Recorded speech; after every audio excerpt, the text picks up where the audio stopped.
Hi friends, പുതിയൊരു വീഡിയോയിലേക്ക് എല്ലാവർക്കും സ്വാഗതം. നമ്മുടെ ഇന്നത്തെ വീഡിയോ ഫോണിൻ്റെ ഇൻറ്റേർണൽ സ്റ്റോറേജ് സേവ് ചെയ്യാനുള്ള 3 ട്രിക്കുകൾ പറഞ്ഞു തരാനായിട്ടാണ്. ഈ 3 ട്രിക്കുകൾ നിങ്ങൾ ആഴ്ചയിലൊരിക്കലെങ്കിലും അല്ലെങ്കിൽ മാസത്തിലൊരിക്കലെങ്കിലും ചെയ്യുകയാണെങ്കിൽ നിങ്ങളുടെ ഫോണിൻ്റെ ഇൻറ്റേർണൽ സ്റ്റോറേജ് ഒരിക്കലും ഫുള്ളാവത്തില്ല. അപ്പോൾ ഈ 3 ട്രിക്കുകൾ ഏതാണെന്ന് നമുക്ക് നോക്കാം. അതിനു മുമ്പ് എൻ്റെ ചാനൽ സബ്സ്ക്രൈബ് ചെയ്യാത്തവരുണ്ടെങ്കിൽ സബ്സ്ക്രൈബ് ചെയ്യുക, അടുത്തുള്ള ബെൽ ഐക്കണിൽ ക്ലിക്ക് ചെയ്യുക. ഇങ്ങനെ ചെയ്താൽ ഞാൻ പുതിയ വീഡിയോസ് അപ്ലോഡ് ചെയ്യുമ്പോൾ നിങ്ങളുടെ ഫോണിൽ ഉടൻ തന്നെ നോട്ടിഫിക്കേഷൻ ലഭിക്കുന്നതാണ്. നമുക്ക് ആദ്യത്തെ ട്രിക്ക് ഏതാണെന്ന് നോക്കാം. നമ്മളെല്ലാവരും വാട്സപ്പ് ഉപയോഗിക്കാറുണ്ട്. അപ്പോൾ വാട്സപ്പിൽ ഫോട്ടോസും വീഡിയോസും ഒക്കെ റിസീവ് ചെയ്യുമ്പോൾ നമ്മുടെ ഗ്യാലറിയിൽ സേവ് ആവുന്നുണ്ട്. അത് നമുക്കെല്ലാവർക്കും അറിയാവുന്ന കാര്യമാണ്. അതുപോലെ തന്നെ നമ്മൾ ഫോട്ടോസും വീഡിയോസും സെൻഡ് ചെയ്യുമ്പോഴും നമ്മുടെ ഗ്യാലറിയിൽ സേവ് ആവുന്നുണ്ട്. അപ്പോൾ ചില ഫയലുകൾ 3-4 തവണയൊക്കെ നമ്മുടെ ഫോണിൽ സേവായി കിടക്കുന്നുണ്ടാവും. അതുപോലത്തെ ഡ്യൂപ്ലിക്കേറ്റ് ഓഡിയോ, ഫോട്ടോ, വീഡിയോസ് തുടങ്ങിയവയൊക്കെ നമുക്ക് കണ്ടെത്തി ഡിലീറ്റ് ചെയ്യണം. എല്ലാത്തിൻ്റെയും ഒരു കോപ്പി മാത്രമേ നമുക്ക് ആവശ്യമുള്ളൂ. അതിന് നിങ്ങൾ പ്ലേ സ്റ്റോറിൽ പോയി ഡ്യൂപ്ലിക്കേറ്റ് ക്ലീനർ എന്ന ആപ്ലിക്കേഷൻ നിങ്ങൾ ഡൗൺലോഡ് ചെയ്യണം. ബാക്കി നമുക്ക് വീഡിയോ കണ്ട് മനസ്സിലാക്കാം.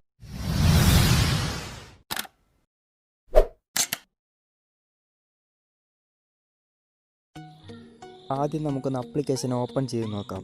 ഡ്യൂപ്ലിക്കേറ്റ് ക്ലീനർ എന്നാണ് ആപ്ലിക്കേഷൻ്റെ നെയിം. ഞാനിപ്പോൾ ഇവിടെ ആപ്ലിക്കേഷൻ ഓപ്പൺ ചെയ്യുന്നു. അപ്പോൾ നിങ്ങൾക്കിവിടെ കുറേ ഓപ്ഷൻ കാണാൻ സാധിക്കും. സ്കാൻ ഡ്യൂപ്ലിക്കേറ്റ് ഇമേജ് എന്ന ഭാഗത്ത് ക്ലിക്ക് ചെയ്താൽ നമുക്ക് ഒന്നിൽ കൂടുതലുള്ള എല്ലാ ഫോട്ടോസും ഇവിടെ കാണാൻ സാധിക്കും. ഒരു കോപ്പി മാത്രം ടിക്ക് വന്നതായി നിങ്ങൾക്ക് കാണാൻ സാധിക്കും.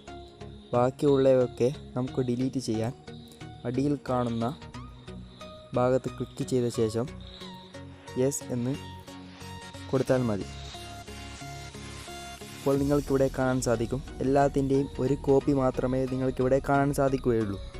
ശേഷം പിറകിലോട്ട് വന്നാൽ നിങ്ങൾക്കിവിടെ ഡ്യൂപ്ലിക്കേറ്റ് ഓഡിയോ എന്ന് കാണാൻ സാധിക്കും. ഞാൻ അവിടെ ക്ലിക്ക് ചെയ്യുന്നു. എൻ്റേതിൽ ഒറ്റ ഡ്യൂപ്ലിക്കേറ്റ് ഓഡിയോയും ഇല്ല. പിറകിലോട്ട് പോവാം. ഡ്യൂപ്ലിക്കേറ്റ് വീഡിയോസ് എന്ന് കാണാൻ സാധിക്കും. ഞാൻ അവിടെ ക്ലിക്ക് ചെയ്യുന്നു. ഞാൻ ഇതിൻ്റെ മുമ്പ് ഒരിക്കൽ ക്ലീൻ ചെയ്തതാണ്. അതുകൊണ്ട് നിങ്ങൾക്കിവിടെ ഒന്നിൻ്റെ കോപ്പി മാത്രമേ കാണാൻ സാധിക്കൂ. ഞാനിപ്പോൾ അതും ഇവിടെ നിന്ന് ഡിലീറ്റ് ചെയ്യുന്നു. ഡ്യൂപ്ലിക്കേറ്റ് ഡോക്യുമെൻറ്റ്സ് ഒക്കെ നിങ്ങൾക്ക് ഇവിടെ നിന്ന് ഡിലീറ്റ് ചെയ്യാൻ സാധിക്കും. ശേഷം അപ്പ് സെറ്റിങ്സ് എന്ന ഭാഗത്ത് പോയാൽ നമുക്ക് സ്കാൻ ഇൻറ്റേർണൽ സ്റ്റോറേജ് എന്ന ഭാഗത്ത് നിന്ന് SD കാർഡൊക്കെ ആക്കി കൊടുക്കാൻ സാധിക്കുന്നതാണ്. ഇനി നമുക്ക് രണ്ടാമത്തെ വഴി എന്താണെന്ന് നോക്കാം.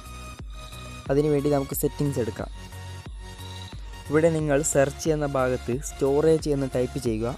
പല ഫോണുകളിലും പല ഭാഗത്തായിട്ടാണ് ഉണ്ടാവുക. അതുകൊണ്ട് നിങ്ങൾ സെർച്ച് ചെയ്യുന്നതാണ് ഏറ്റവും നല്ലത്. ഞാനിപ്പോൾ ഇവിടെ സ്റ്റോറേജ് എന്ന് ടൈപ്പ് ചെയ്തു.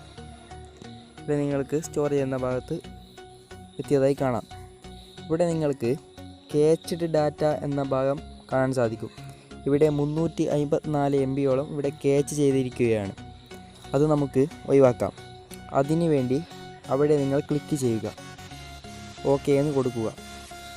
ഇങ്ങനെ 2-3 പ്രാവശ്യം ചെയ്യുമ്പോൾ നിങ്ങൾ കാണാൻ സാധിക്കും മുകളിൽ ഇപ്പോൾ 2.53 GB ആണുള്ളത്. അവിടെ നിങ്ങൾക്ക് വർദ്ധിക്കുന്നതായി കാണാൻ സാധിക്കും. ഇവിടെ നിങ്ങൾക്ക് 2.85 എന്ന് കാണാൻ സാധിക്കും. ഇനി നമുക്ക് മൂന്നാമത്തെ വഴി എന്താണെന്ന് നോക്കാം. ഞാനിപ്പോൾ ഇവിടെ എൻ്റെ വാട്സപ്പ് ഓപ്പൺ ചെയ്യുന്നു. ഇവിടെ മുകളിൽ കാണുന്ന 3 ഡോട്ടിൽ ക്ലിക്ക് ചെയ്ത് സെറ്റിങ്സ് എന്ന ഭാഗം എടുക്കുക. ഇവിടെ ഡാറ്റ ആൻഡ് സ്റ്റോറേജ് യൂസേജ് എന്ന് കാണാൻ സാധിക്കും. അവിടെ ക്ലിക്ക് ചെയ്യുക. ഇവിടെ രണ്ടാമതായി സ്റ്റോറേജ് യൂസേജ് എന്ന് കാണാൻ സാധിക്കും. അവിടെ ക്ലിക്ക് ചെയ്യുക. ഇവിടെ നിങ്ങൾക്ക് വാട്സപ്പിലുള്ള എല്ലാ കോൺടാക്റ്റുകളും ഗ്രൂപ്പുകളൊക്കെ ഇവിടെ കാണാൻ സാധിക്കും. ഞാനിപ്പോൾ ഒരു ഗ്രൂപ്പ് സെലക്ട് ചെയ്യുന്നു. ഇവിടെ അടിയിലായി ഫ്രീ അപ്പ് സ്പേസ് എന്ന് കാണാൻ സാധിക്കും. അവിടെ ക്ലിക്ക് ചെയ്യുക. ശേഷം നമുക്ക് ഗ്രൂപ്പിൽ വേണ്ടാത്തത് എന്താണോ അതൊക്കെ ടിക്കറ്റ് കൊടുക്കുക. Text message, contact, photos, GIF, videos, audio message മുതലായവയൊക്കെ ഇവിടെ കാണാൻ സാധിക്കും. ഞാനിപ്പോൾ ഇവിടെ വീഡിയോസും ഓഡിയോയും സ്റ്റിക്കേഴ്സും ഫോട്ടോസും മൊത്തം ഞാൻ ഇവിടെ സെലക്ട് ചെയ്തു. ഇവിടെ നിങ്ങൾക്ക് കാണാൻ സാധിക്കും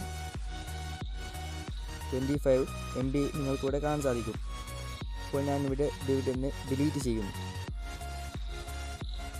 ഇവിടെ നമ്മൾ സ്റ്റാർ ചെയ്ത് വെച്ച മെസ്സേജ് ഡിലീറ്റ് ചെയ്യണമെന്ന് ചോദിക്കും. ഇവിടെ നമുക്ക് വേണമെങ്കിൽ ടിക്കറ്റ് കൊടുക്കാം. ഞാനിപ്പോൾ ഇവിടെ ക്ലിയർ മെസ്സേജ് എന്ന് ചെയ്യുന്നു. ഇതുപോലെ എല്ലാ ഗ്രൂപ്പുകളും കോണ്ടാക്റ്റുകളൊക്കെ നിങ്ങൾ ചെയ്യുകയാണെങ്കിൽ നിങ്ങൾക്കൊരുപാട് സ്പേസ് ലഭിക്കുന്നതാണ്. ഞാനിപ്പോൾ ആ ഗ്രൂപ്പ് നിങ്ങൾക്കിപ്പോൾ ഓപ്പൺ ചെയ്ത് കാണിച്ചു തരാം. ഇവിടെ നിങ്ങൾക്ക് കാണാൻ സാധിക്കും ഒരു മെസ്സേജോ വീഡിയോയോ ഒന്നും നിങ്ങൾക്കിവിടെ കാണാൻ സാധിക്കില്ല. ഇങ്ങനെ നിങ്ങൾ ഒരു മാസത്തിൽ ഒരു പ്രാവശ്യമെങ്കിലും ചെയ്യാൻ ശ്രമിക്കുകയാണെങ്കിൽ നിങ്ങളുടെ സ്റ്റോറേജ് എപ്പോഴും നിലനിൽക്കുന്നതാണ്. വീഡിയോ ഇഷ്ടപ്പെട്ടെന്ന് കരുതുന്നു. വീഡിയോ ഇഷ്ടപ്പെട്ടാൽ ലൈക്ക് ചെയ്യുക, സബ്സ്ക്രൈബ് ചെയ്യുക, നിങ്ങളുടെ കൂട്ടുകാരിലേക്കും മറ്റും മാക്സിമം ഷെയർ ചെയ്യുക. അടുത്തൊരു കിടിലൻ വീഡിയോയുമായി വീണ്ടും കാണാം.